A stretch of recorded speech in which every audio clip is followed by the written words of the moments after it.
तो ये कांग्रेस ने गलत किया, बहुत गलत किया, ऐसा नहीं करना चाहिए उन्हें। परंतु अब तो एमसीडी, दिल्ली सरकार, राज्यसभा और तुम्हारी लोकसभा, चारों तरफ अकेली भाजपा की सरकार है। और मेरा सवाल इन लोगों से यह है, डीडीए को सरकार चला रही है या डीडीए सरकार को चला रही है?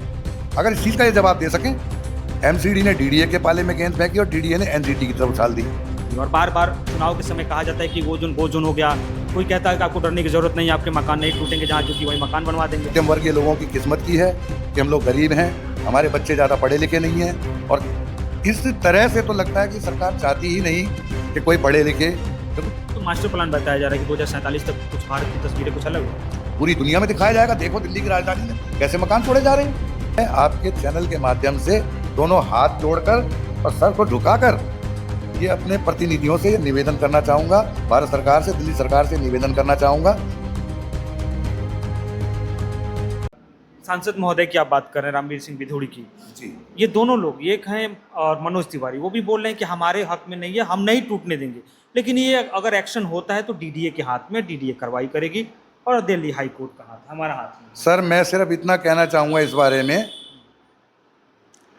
कि ये आपका मोबाइल है, आप कहते हैं कोई उठा के ले जाए, मैं कुछ नहीं कहूंगा, और अभी मैं उठाने लगूंगा तो आप मेरे पीछे जरूर दौड़ोगे। ये कहते हैं कि डीडीए कर रही है, हम नहीं कर रहे। मेरा सवाल इन लोगों से ये है, डीडीए को सरकार चला रही है या डीडीए सरकार को चला रही है? अगर इस चीज़ का ये जवाब दे सकें तो मैं ज़्यादा उचित समझूंगा। ये डीडीए की और कोर्ट की आड़ लेके ये गरीबों के साथ जुल्म हो रहा है और कुछ नहीं हो रहा। अभी हाल ही में इसकी मैंने जानकारी निकाली थी। ये जो हाई कोर्ट में मुकदमा इतना हाईलाइट हुआ है और एकदम से इतने जो ये बोर्ड लगाए गए, इसका भी कारण बताता हूँ।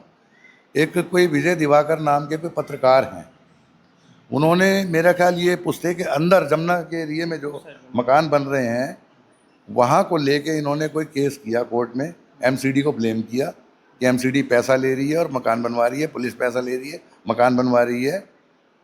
एनजीटी और हाई कोर्ट ने जी, वो किया था। एमसीडी ने डीडीए के पाले में गेंद फेंकी और डीडीए ने एनजीटी की तरफ उछाल दी। ठीक है जनाब। तो उससे क्या हुआ, जब ये हाईलाइट होता गया, चलता गया, तो कोर्ट ने एकदम प्रेशर डाला। ये बोर्ड 19 तारीख को यहाँ मीटिंग हुई थी हमारे सांसद जी की, 20 तारीख को ये बोर्ड लगने शुरू हो गए। ये अपने बचाव में डीडीए ने, एमसीडी ने किया है। अच्छा, अब रही बात उसके बाद, दिमाग से उतर गई, क्या कहना चाह रहा था। हाँ, आप पूछिए, आप पहले सवाल। गलती किसकी है? क्योंकि कई सरकारें आप लोगों ने देखी होगी और बार बार चुनाव के समय कहा जाता है कि वो जोन हो गया। कोई कहता है कि आपको डरने की जरूरत नहीं है, आपके मकान नहीं टूटेंगे, जहाँ झुकी वही मकान बनवा देंगे। लेकिन उसके बावजूद भी दिल्ली में एक्शन हो रहे हैं और अभी भी कहा जा रहा है कि आप डरिए मत, वो जोन में फिर। गलती मैं तो सिर्फ ये कहूँगा जी, गलती हमारे समाज की है, हम लोगों की, मध्यम वर्गीय लोगों की किस्मत की है कि हम लोग गरीब हैं, हमारे बच्चे ज़्यादा पढ़े लिखे नहीं हैं। और इस तरह से तो लगता है कि सरकार चाहती ही नहीं कि कोई पढ़े लिखे, क्योंकि पढ़ेगा तो बढ़ेगा तो सवाल करेगा। ये चाहते नहीं बिल्कुल सवाल करे कोई। वो तो मास्टर प्लान बताया जा रहा है कि 2047 तक कुछ भारत की तस्वीरें कुछ अलग होगी, उसमें दिल्ली की। तो क्या दिक्कत? भारत की तस्वीर अलग होगी, बहुत अच्छी बात है। जब ये मकान टूटेंगे, लाखों मकान टूटेंगे, जनता दर दर भटकेगी ना, तो इनको मतलब ये मकान टूटने के बाद ऐसा साधन हो जाएगा कि रेलगाड़ियां कम पड़ जाएंगी, कोई साधन नहीं मिलेगा यहाँ से भागने के लिए।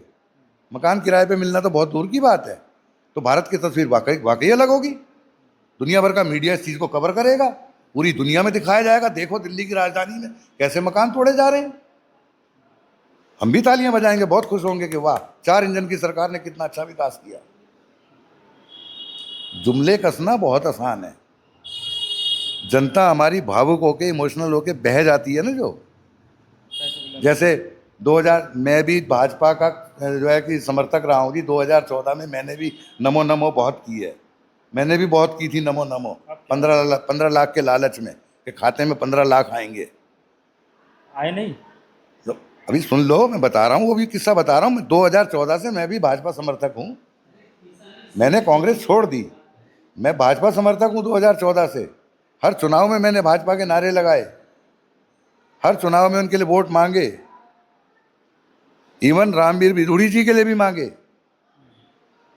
मेरा जो वोट है मेरा कालकाजी विधानसभा में बना हुआ था और वहाँ रामवीर बिधूड़ी जी के लिए भी मैंने वोट मांगे, लोगों के हाथ जोड़ जोड़ के वोट मांगे। जब लोगों ने ये कहा कि 15 लाख तो आई गए ना खाते में, अब कुछ और आ जाएगा, उनसे भी बोला, माफ़ी मांगी कि देखो ऐसा है कि काला धन तो आएगा, ये वो करके मतलब लोगों को उलझाया।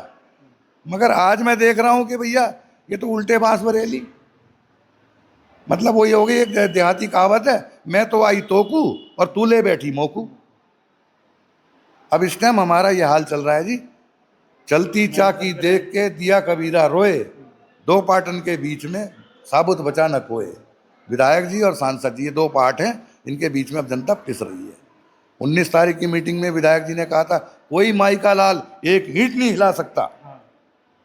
बार बार बोल रहे हैं इस बात। सांसद महोदय हमारे जो है कि इनकी जो आजकल वो वीडियो चल रही हैं, उन्होंने कई बार जगह उन्होंने ये कहा है, जब तक मैं जिंदा हूं तब तक कुछ नहीं होने दूंगा। मगर वो ये भी कहते हैं कि भाई ओजोन में मैं कुछ नहीं कर सकता, जो अनऑथराइज है वो अनऑथराइज है। कुल मिला के हमारे साथ में एक बहुत भयंकर मजाक हुआ है, सौतेला व्यवहार हुआ है।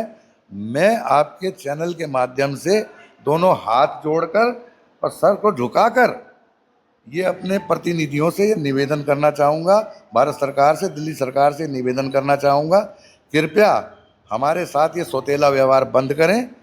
जो बांध से बाहर हमारी कॉलोनियाँ हैं इन्हें नियमित करें, इस ओजोन को ख़त्म करें, और या फिर ओजोन का दायरा जो दायरा है उस दायरे में आने वाली समस्त जितनी भी प्रॉपर्टी हैं, चाहे वो सरकारी हो या प्राइवेट हो, उन्हें भी ओजोन में लेके उन्हें भी डेमोलाइज किया जाए। हम अपना मकान अपने आप तोड़ के दे देंगे।